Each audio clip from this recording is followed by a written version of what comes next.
Hello there, my name is Richard from Silent Peak and a very warm welcome to this DxO Photolab 9 tutorial.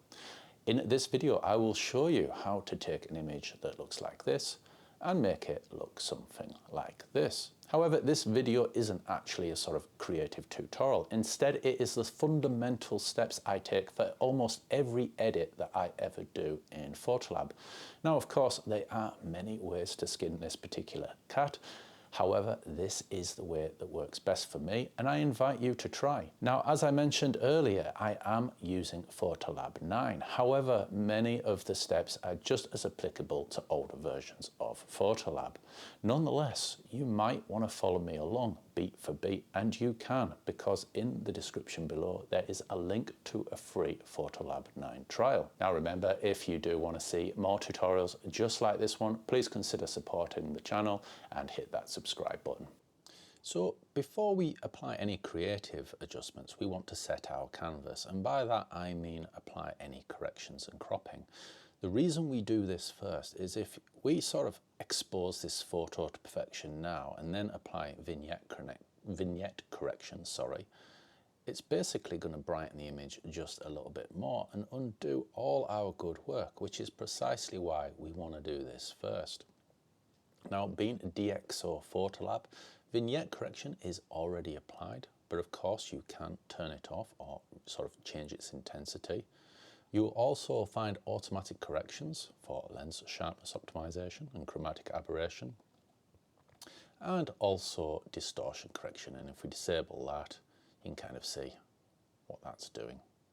So with those corrections already applied by default, we're going to make our first manual adjustment, which is just the horizon. So you can see it's a bit wonky. I was kneeling down at the time, dodging the incoming tide. Fortunately, I ended up with wet feet, but I think it was worth it. And here we are. There we go, straight. Now, the photo sort of anatomy of the photo sort of shows that the sort of point of interest is this shell. This is what's drawing our eye. And the rest of the photo gives it a sort of sense of place. But in this case, maybe too much sense of place. So we're just going to crop it and make the image a little bit more focused. And there we go. Yeah, okay. So now at this stage, our geometry is done. We have applied all our corrections, we've cropped and straightened, and it is now time to sort of apply our first creative effect, which is going to be white balance. Now with white balance, we can use this dropper tool and simply select the neutral color of the image, and that will automatically adjust the rest of the image and sort of use this tone here as a baseline. If you click the wrong color, you're going to get something really weird, but we're going to go for sort of accuracy and click on that tone. We can use the slider here to add additional warmth if we want, or we can add, sort of cool the whole image down. It really is just sort of a personal choice really, unless it's supposed to be dead realistic. Now, having done our raw white balance, the next thing we're going to shift on to is exposure. Now, the reason we do exposure first is because when you change the exposure, you are also manipulating the colours. So colours become saturated and desaturated, and it influences the decisions you make.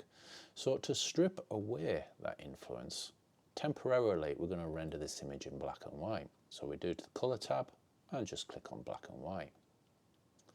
So exposure-wise, this image is looking pretty good. It's pretty much dead center, but I want to use as much of this range as I can. So I'm going to brighten up the image, and then I am going to use the contrasts. Now, this is the easy way of doing it, but it's also less capable.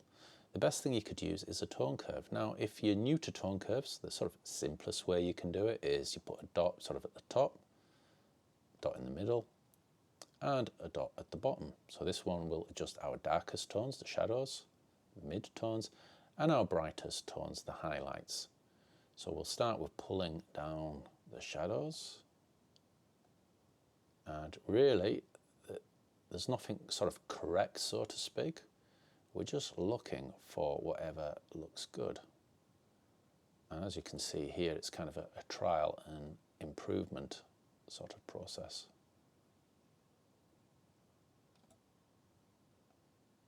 Right, I don't want to spend too long on this.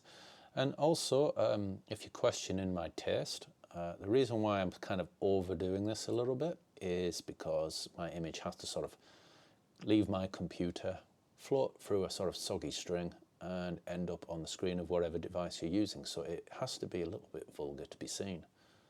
But overall, contrast here is looking pretty good. And if we bounce back into the color mode, we can kind of see what we've got to do next. We've got to change the color. So back to the color tab. And here we have our channel mixer. So if you're dealing with a photo with kind of a green color sort of cast that's sort of influencing the entire image, these are great. However, with this image, it's pretty accurate. It's just singular colors we want to deal with. So the very first thing I'm going to deal with is the sky, and I'm going to use the HSL wheel and hit that dropper button and click here. And if you look at the screen and hold the control button down, you can kind of see that as I go around the wheel, more and more becomes selected. And as I go back the other way, less and less selected. And that's indicated by the image turning black and white. So anything black and white is outside of my selection. So I just want to make sure that the blue is being selected. And now I can basically remove and desaturate, saturate, and sort of anything in between, really. So I'm going to kind of go for a desaturated look, I think. We can also change the luminance, the brightness. Don't go too dark, you can start seeing all kinds of weird stuff. And that is our blues taken care of. Now I'm going to use the dropper again, and we're going to have a look at the sort of orangey colour. Once again, I'm holding my control key down, and I want to sort of precisely know that I'm selecting everything I want. So the sky would be black and white now. If I go too far, you can see I'm sort of reselecting the sky again. And just want to make sure that I'm not missing anything.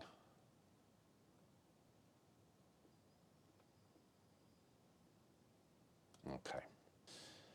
So if you ask me, this is a little bit oversaturated after a sort of all that contrast boosting. So I'm going to really sort of strip that back.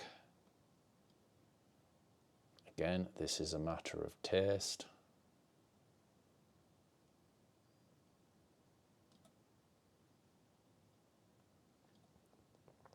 And I like that. That's pretty much what I'm aiming for. So let's see where we've come from. So if we click on this arrow up here, we get various different compare options. So the first one is absolutely zero corrections. And if we hold this down, we can go back to the original raw file with zero fixes. This is just a raw file, okay? More useful is perhaps no corrections, but with geometry corrections. And that gives us a like for like image after the fixes have been applied to the canvas. And I find that overall more useful. So we've done our colour. Let's add a little bit of sort of dynamic effect to this image. So the one that pretty much most people do is we go to our local adjustment tab, and we're going to click on this plus icon for a new mask. Oops. And then we've got our various different masks here. We're just going to go for a simple one, a graduated filter. If you'd like to know more about masking and how you can use it, leave a comment below and I'll try and produce that video for you. And all we're going to do with this one is just make the sky a bit more dramatic. So we can reduce the exposure. And as you can see, it makes it all stormy. Or of course we can go the other way and make it a little bit sort of washed out. I'm probably going to go a little bit dramatic there, I think. And we're going to do another mask. So once again, hit your plus, and we're going to just do another graduated mask. But this time we're actually going to do it from the bottom. Now the reason I'm doing this is because on the day the light was behind me when I was shooting, and I want to sort of simulate that here, and I'm going to do that by boosting the brightness. And it kind of makes it like my subject's being backlit. Sorry, front lit really, but it was behind me at the time. And if we sort of remind ourselves again of the original image with corrections, so this is where we were, and this is where we are now. So that's looking pretty good. Maybe I've over-egged it a little bit, but probably looks good on YouTube, doesn't it? And scroll down, and because this is sort of our star of our show, this is where our eye is supposed to fall, and basically everything else is just a sense of place, we want to make this area stand out, and to do that we can just add a bit of contrast, so just to the masked area rather than the image as a whole. And we can also sort of focus our sharpening just on this area. I would do this in, like, if I had a sort of a bird against sort of foliage or anything like that, I would sharpen the bird but not the foliage, and it would just give the photo a little bit more pop. And there we go. So those are the adjustments and the order in which I recommend that you do them. This will apply to almost any edit that you do, but of course how you use each adjustment creatively will vary, and that is just a matter of practice and experience. But let's again look at our very original image and the original image but with corrections. So there we go. And there's our image there. Like I say, over-egged for sure, but that's what YouTube needs really. So I hope you found that tutorial useful. Now, if there are any other areas of Photolab 9 you would like me to sort of do a deeper dive on, please let me know in the comments below. If you appreciate this video, leave a like, even better, subscribe. If you want, you can even leave me a super thanks, and I promise to spend the money irresponsibly. Anyway, like I said, I hope you found this video useful. My name's Richard from Silent Peak. Have a great day. Bye-bye.